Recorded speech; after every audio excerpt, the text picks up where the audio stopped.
Selamat datang di acara podcast kita hari ini yang bertemakan tentang cara mengatasi pencemaran udara.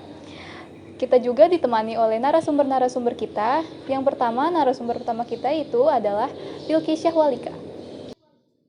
Hai semuanya, saya Bilqis Syahwalika. Saya seorang siswi dari SMAN Negeri 1 Halang yang sudah mengamati tentang pencemaran udara, terutama di bidang pengertian pencemaran udara. Terima kasih Bilqis. Selanjutnya narasumber kedua kita yaitu Andrea Kaila Maharani. Halo semua, saya Andrea. Saya seorang siswi SMA yang sudah mengamati tentang efek pencemaran udara di lingkungan sekitar selama beberapa pekan ini. Dan di sini aku akan membantu teman-teman semua untuk mencari tahu apa saja sih dampak yang terjadi apabila udara di sekitar kita telah tercemar. Wah, terima kasih Dea. Selanjutnya juga yang tidak kalah penting narasumber ketiga kita yaitu Muhammad Fahri. Halo semuanya, saya Muhammad Fahri, seorang siswa yang mengamati pencemaran udara. Dan di sini saya akan membantu kalian mencari bagaimana solusi dan cara mencegah terjadinya pencemaran udara. Baik, terima kasih untuk para narasumber-narasumber kita yang sudah menyempatkan waktunya untuk datang ke acara podcast ini. Kita mulai saja acaranya dengan pertanyaan pertama. Tapi sebelumnya teman-teman di luar sana pasti belum mengetahui kan apa itu pencemaran udara, penyebab-penyebabnya, dampak ditimbulkan, dan cara mengatasi dan mencegah pencemaran udara itu. Dilanjut dengan pertanyaan pertama untuk Bilqis, apa sih itu pencemaran udara? Iya, benar banget Kak Gila. Mungkin beberapa dari kita banyak yang sudah mengetahui tentang pencemaran udara merupakan udara yang tercemar. Untuk lebih spesifiknya lagi, pencemaran udara adalah pencemaran yang tercipta di udara karena masuknya bahan pencemar di atas batas normal. Oke, terima kasih. Mungkin teman-teman di luar sana masih bertanya-tanya nih, apa sih penyebab terjadinya pencemaran udara? Untuk penyebabnya, pencemaran udara itu ada dua faktor Kayla. Yang pertama ada faktor alam yang disebabkan oleh gunung meletus, pembakaran hutan, kemarau panjang, dan lain-lain. Dan yang kedua itu ada dari faktor manusia atau makhluk hidup yang disebabkan oleh aktivitas sehari-hari manusia dan makhluk hidup. Contohnya seperti pembakaran sampah, penebangan hutan, dan masih banyak lagi. Oke, terima kasih Bilqis. Aku mau tanya nih, siapa sih faktor utama dari penyebab terjadinya pencemaran udara ini? Untuk lebih pastinya sih manusia menjadi penyebab utamanya dan penyebab terbesarnya terjadinya pencemaran udara. Dan manusia pula yang merasakan dampak terburuknya dari pencemaran udara tersebut. Pencemaran udara merupakan salah satu kerusakan lingkungan berupa penurunan kualitas udara karena masuknya unsur-unsur berbahaya ke dalam udara atau atmosfer bumi. Wah, ternyata faktor utama penyebab terjadinya pencemaran udara itu kita sendiri ya. Aku baru tahu deh. Dari tadi kan kita sudah menjelaskan tentang pengertian dan penyebabnya. Sekarang aku mau tanya dong, zat-zat yang terkandung dari pencemaran udara itu apa saja sih? Untuk zat-zat yang menyebabkan pencemaran udara itu ada 6 Kayla. Yang pertama itu ada karbon dioksida, nitrogen oksida, ozon, karbon dioksida, belerang oksida, dan yang terakhir itu ada CFC. Terima kasih Kak Bilqis untuk penjelasannya yang tadi. Nah, sekarang kita jadi lebih tahu kan apa itu pencemaran udara, tapi aku masih penasaran deh, apa sih dampak-dampak yang ditimbulkan dari pencemaran udara itu? Nah, untuk dampak pencemaran udara yang disebabkan di lingkungan sekitar itu ada banyak sekali kayak contohnya ada pembentukan asam, yang dapat merusak lingkungan kita. Oke, terima kasih Dea. Satu lagi nih, aku mau tanya, kenapa sih pencemaran udara bisa berdampak bagi tanaman dan bisa menyebabkan tanaman itu rusak?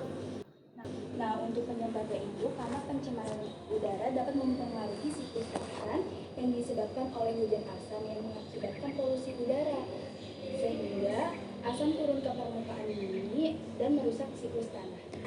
Oh, berarti pencemaran udara itu bisa mempengaruhi tanah dan juga tumbuhan ya Dea? Dea, bisa nggak sih pencemaran udara mempengaruhi kesehatan tubuh kita? Bisa banget Kayla, dampak pencemaran udara dari asap kendaraan, asap pabrik, asap rokok memicu terjadinya gangguan pernapasan seperti asma, ispa, kanker paru-paru. Selain itu, pencemaran udara juga bisa berakhir pada berkurangnya kadar oksigen di dalam tubuh manusia, sehingga membahayakan kesehatan bagi kita. Oh, ternyata banyak banget ya dampak buruknya bagi kesehatan dan lingkungan. Nah, cara kita mengetahui lingkungan kita sudah mulai tercemar itu bagaimana sih, Dea? Kita bisa mengetahui udara itu mulai tercemar dari beberapa ciri-ciri seperti lebih banyak karbon dioksida daripada oksigen, sehingga ketika kita menghirup udara di pagi hari, kita tidak merasa segar karena sudah berkontaminasi. Dan juga saat siang hari, udara terasa lebih panas. Oke, berarti sangat penting ya untuk diri kita untuk mengetahui apakah udara di sekitar kita itu bersih atau sudah tidak tercemar. Terima kasih penjelasannya, Dea. Karena kita sudah mengetahui pengertian, penyebab, dan zat-zat yang terkandungnya, aku mau minta pendapat Fahri nih. Dari pencemaran udara yang lambat laun kian meningkat, bagaimana pendapatnya Fahri? Sangat memprihatinkan ya, karena adanya pencemaran udara, salah satu sumber kehidupan manusia yaitu oksigen menjadi terganggu oleh polutan yang tidak sehat, sehingga menyebabkan banyak penyakit pernapasan seperti ispa, asma, dan banyak lagi.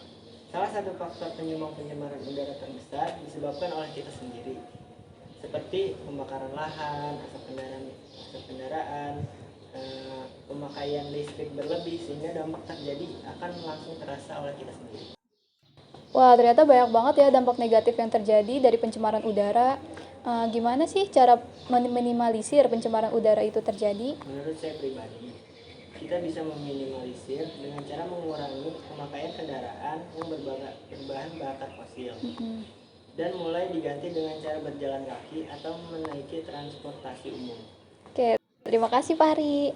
Ada nggak sih saran untuk teman-teman di luar sana yang lingkungannya itu sudah tercemar dan dia ingin menjaga kesehatan tubuhnya agar tidak terinfeksi dari pencemaran udara itu? Oh, ada beberapa cara yang dapat dilakukan untuk meminimalisir dampak negatif pencemaran udara bagi tubuh. Yang pertama, itu menggunakan masker ketika berada di luar ruangan. Yang kedua, menjaga asupan makanan yang sehat dan bergizi. Yang ketiga, ada berolahraga minimal 15 menit sehari agar zat-zat jahat yang ada di dalam tubuh keluar melalui keringat dan pernapasan. Oke, terima kasih ya Fahri. Nah, teman-teman juga kalau lingkungannya sudah mulai tercemar, boleh diikutin ya saran-saran dari Fahri. Nah, terima kasih atas saran-saran yang berharga. Sebelum kita tutup, apakah ada pesan terakhir yang ingin disampaikan untuk teman-teman di luar sana? Pendapat saya, mungkin podcast ini bisa bermanfaat bagi teman-teman semua yang sudah mendengarkan, dan mungkin teman-teman semua juga tadi sudah mendengarkan apa itu pencemaran udara seperti yang sudah kami jelaskan tadi, dan teman-teman bisa mengimplementasikan pencemaran udara tersebut di kehidupan sehari-hari teman-teman. Nah, kalau pendapat saya tentang pencemaran udara adalah sangat merugikan pencemaran udara yang dihasilkan baik dari asap pabrik, asap kendaraan, yang dapat menyebabkan akumulasi bahan pencemaran di udara menurunkan kadar O2 di udara. Gas-gas berbahaya seperti CFC. Maka dari itu kita harus menjaga lingkungan agar tetap asri dan sehat. Dari saya sendiri, udara bersih adalah hak kita semua. Mari kita berperan aktif dalam mengurangi pencemaran udara dengan cara-cara yang bisa kita lakukan sehari-hari. Ingat, setiap tindakan kecil kita dapat memberikan dampak besar bagi generasi mendatang. Yuk bersama-sama menjaga udara yang bersih. Wah, sangat bijak-bijak ya kata-katanya dari para narasumber kita. Terima kasih untuk para narasumber kita yang sudah menyempatkan waktu untuk datang ke acara podcast hari ini. Dan terima kasih juga untuk teman-teman yang sudah setia mendengarkan acara podcast kita hari ini. Kurang lebihnya mohon maaf jika ada salah kata. Wassalamualaikum warahmatullahi wabarakatuh. Sampai jumpa.